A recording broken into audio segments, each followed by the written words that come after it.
मदनपुर गांव में गिरधारी अपनी बीवी लता और पिता के साथ रहता था।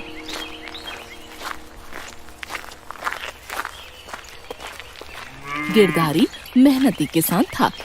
वो खेतों में बहुत मेहनत करता और उस अनाज को बेचकर अपने घर का गुजारा करता था।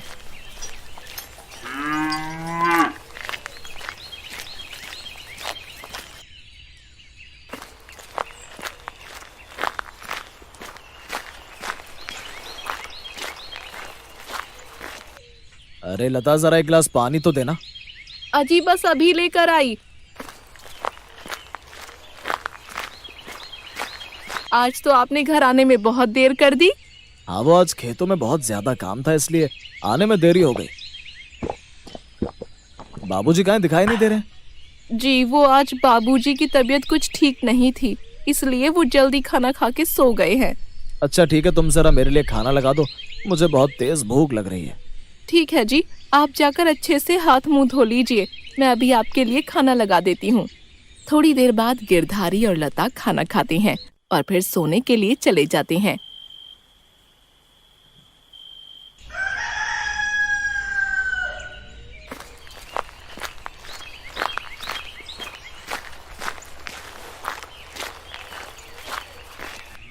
अगले दिन गिरधारी खेतों में खेती कर रहा होता है कि तभी उसके पास शहर से एक सेठ आता है। क्या आपका नाम गिरधारी है? जी मालिक, मेरा ही नाम गिरधारी है, लेकिन आप कौन है? गिरधारी जी जरा सुनो, इधर आओ। जी मालिक, अभी आया। गिरधारी जी, मैं तुम्हारे लिए एक बहुत ही अच्छा प्रस्ताव लेकर आया हूँ। कैसा प्रस्ताव मालिक? देखो गिरधारी, मैं शहर से आया हूँ। सरकार ने मुझे इस गांव में तुम जैसे किसानों की मदद करने के लिए भेजा है। मालिक, मुझ जैसे किसानों की मदद करने के लिए? मैं कुछ समझा नहीं। देखो गिरधारी, सरकार ने तुम किसानों के लिए एक योजना बनाई है, जिसमें वो तुम लोगों से अनाज को दोगुने दामों में खरीदेंगे, जिससे तुम लोगों को बहुत मुनाफा होगा। और सरकार ने मुझे जैसे कई लोगों को ये जिम्मेदारी दी है कि हम लोग अलग अलग गांव में जाकर इस योजना के बारे में आप लोगों को बताएं। पर मालिक, मुझे इससे क्या फायदा होगा? फायदा, बहुत ज्यादा फायदा होगा। जो आप लोग अपना अनाज बेचते हो, हम लोग आपसे उसको 2 गुना ज्यादा दाम में आपसे अनाज खरीदेंगे। क्या 2 गुना ज्यादा दाम? हाँ भाई गिरधारी, 2 गुना। ठीक है मालिक, मैं अब से अपना सारा अनाज आपको ही बेचा करूंगा।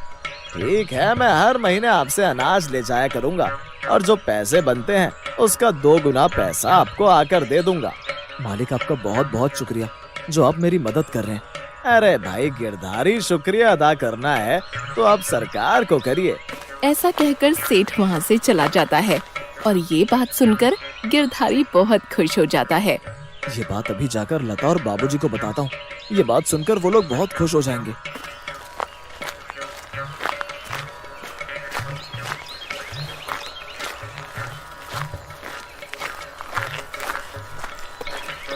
अरे बाबूजी, बाबूजी कहाँ हैं आप? लता, कहाँ हो तुम? अरे कोई है क्या घर में? अजी क्या हुआ? आप ऐसे चिल्ला क्यों रहे हैं? क्या हुआ? अरे अरे क्या हुआ बेटा, तू ऐसे चिल्ला क्यों रहा है? सब ठीक है ना? क्या हुआ जी, बताओ ना, मेरा दिल बहुत घबरा रहा है। क्या हुआ है?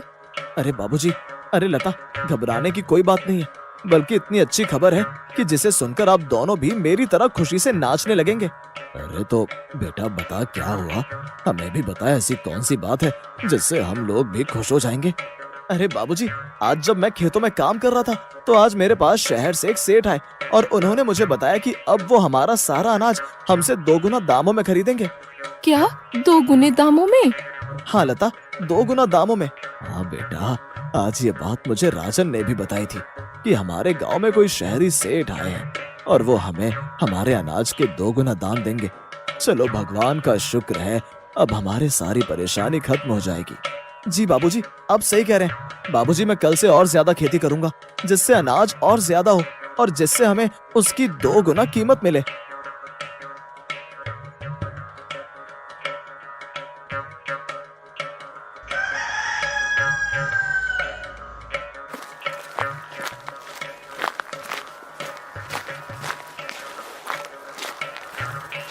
गिरधारी अगले दिन से ही खेतों में और ज्यादा मेहनत करने लगता है।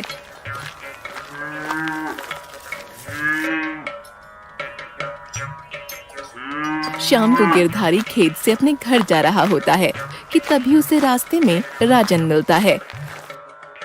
और गिरधारी, क्या हाल है? भाई ठीक है, तुम बताओ। और खेतों में अब की बार अनाज की फसल कैसी हो रही है? हाँ भाई, सही चल रही है। और तुम बताओ। यार वैसे सरकार ने हमारे लिए ये बहुत अच्छा किया है कि वो हमें हमारे अनाजों का दाम 2 गुना देंगे। हाँ यार, तू सही कह रहा है। हमारी जो भी परेशानी होगी अब वो खत्म हो जाएगी। चल अब घर चलते हैं, हमारे घर वाले हमारा इंतजार कर रहे होंगे।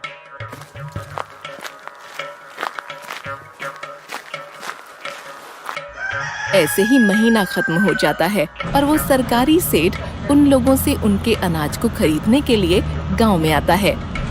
गांव के सारे किसान अपना अपना अनाज लेकर खड़े हो जाते हैं।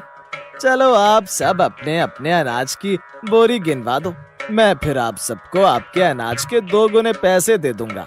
सभी किसान सरकारी सेठ के साथ आए आदमी को अपने अनाज की बोरियां गिनवाते हैं और वो सरकारी सेठ सब किसानों को उनके अनाज के 2 गुना दाम दे देता है।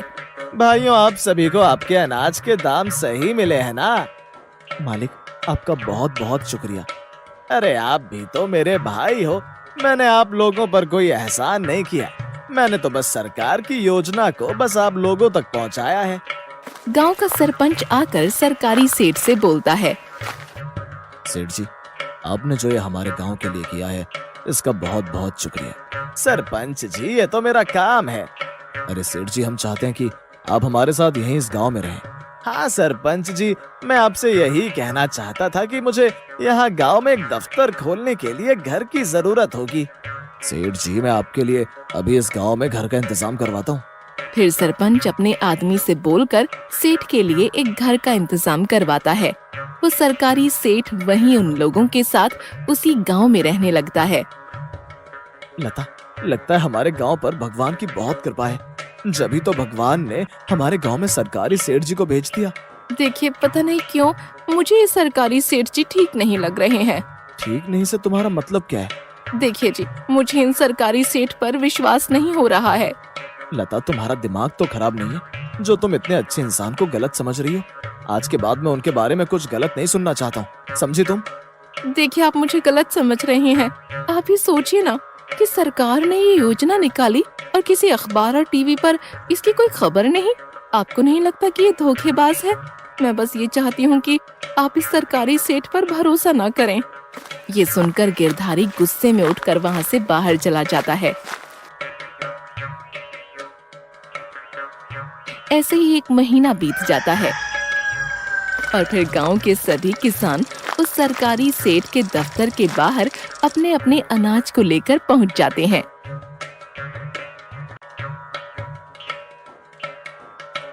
आ गए आप सभी लोग। लगता है आप लोग बहुत मेहनत कर रहे हैं, इसलिए तो अब की बार आप लोगों के अनाज की बोरी पिछली बार से ज्यादा है। हाँ मालिक, इस बार हम लोगों ने बहुत ज्यादा मेहनत की है, जिससे हमें हमारी मेहनत के पैसे ज्यादा मिले। हाँ जी, आप लोगों को आपकी मेहनत के पैसे जरूर मिलेंगे। वो सरकारी सेठ का आदमी सबके अनाज की बोरियों को गिनता है और फिर सरकारी सेठ सबको उनके अनाज की बोरियों के हिसाब से पैसे दे देता है। सभी गांव वाले पैसे लेकर खुश हो जाते हैं और अपने अपने घर चले जाते हैं कि तभी उस सरकारी सेठ का आदमी पीछे से उस सेठ से बोलता है। अरे यार बिरजू, कौन बिरजू? मैं किसी बिरजू को नहीं जानता। अबे ओए, पीछे मुड़कर तो देख। अबे यार, तूने तो मुझे डरा ही दिया। हाँ बोल, क्या हुआ है? और तुझसे कितनी बार बोला है कि मुझे बिरजू मत बोला कर। तुझे पता है ना कि इस नाम से पुलिस ने मेरे नाम पर वारंट निकाला हुआ है। अरे हाँ हाँ, मुझे पता है। मैं तो बस ये बोल रहा हूँ कि जो हमारे पास पैसे थे वो खत्म होने वाले हैं, और तू कब तक इन मूर्ख लोगों को अनाज के 2 गुने दाम देकर अपना नुकसान करवाएगा? तो बस अब देखता जा, जितना मेरा नुकसान हुआ है देखियो, मैं इन लोगों से उसका 10 गुना वसूल करूंगा। सरकारी सेठ कोई सरकार की तरफ से नहीं आया था। इसका नाम बिरजू है और ये एक बहुत बड़ा ठग है जो हर गांव में जाकर वहां के सीधे साधे किसानों को ठगता है।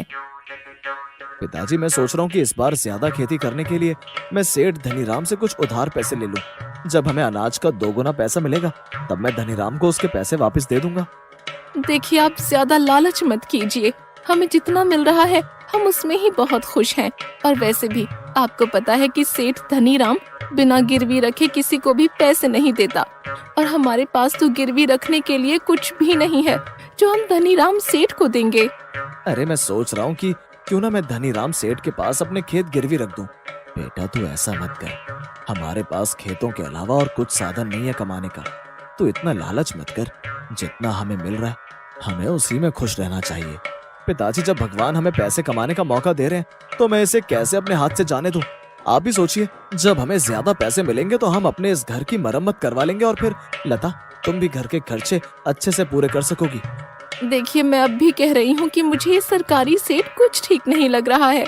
कहीं आप उसके दिए हुए लालच के चक्कर में कोई बड़ी मुसीबत मोल मत ले लेना, जिसका खामियाजा हम सभी को भुगतना पड़े। बेटा, बहुत सही कह रही है। तू इतना लालच मत कर। मैं जो कर रहा हूँ मुझे करने दो। जब मेरे पास बहुत सारे पैसे आ जाएंगे तभी तुम लोगों को उन सरकारी सेठ पर विश्वास होगा। ऐसा बोलकर गिरधारी गुस्से में उठकर वहाँ से चला जाता है।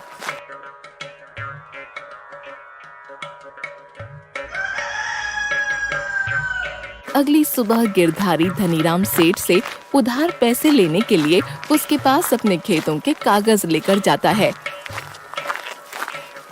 सेठ जी, मुझे 1 महीने के लिए कुछ पैसों की जरूरत है। हाँ भाई, तने तो पता है कि मैं बिना गिरवी रखे किसी को पैसे ना दूं। सेठ जी, मुझे पता है कि आप बिना गिरवी रखे किसी को पैसे नहीं देते। ये लो मेरे खेतों के कागज। ठीक है, ला कागज दे मुझे। धनीराम गिरधारी से उधार पैसों के बदले में उससे उसके खेतों के कागज ले लेता है। ले भाई गिरधारी पैसे, और ध्यान रखियो कि अगर तूने अगले महीने मुझे पैसे वापस ना दिए तो ये खेत मेरे हो जाएंगे। सेठ जी, इसका मौका ही नहीं आएगा। मैं अगले महीने आपको आपके सारे पैसे देकर अपने खेतों के कागज आपसे ले जाऊंगा। ठीक है भाई, लेकिन मेरी इस बात का ध्यान रखियो। गिरधारी धनीराम से उधार पैसे लाकर उन पैसों से एक और खेत उधार ले लेता है और उन खेतों में कड़ी मेहनत से खेती करता है। और सारे गांव के किसान भी इसी तरह से खेती करते हैं। धीरे धीरे समय बीतता जाता है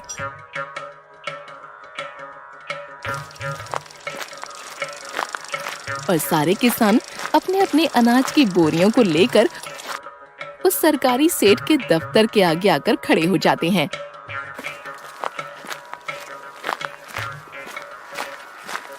देखिए, आप सब अपने अपने अनाज की बोरियां गिनवा दीजिए, क्योंकि सरकार की तरफ से अभी पैसे नहीं आए।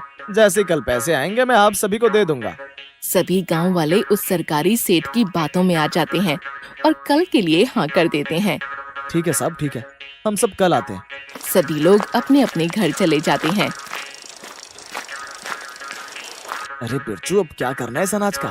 अबे करना क्या है, इसे फटाफट ट्रक में रखो और यहाँ से रफू चक्कर होते हैं। सेठ के आदमी सारी बोरियां ट्रक में रखकर गांव से चले जाते हैं।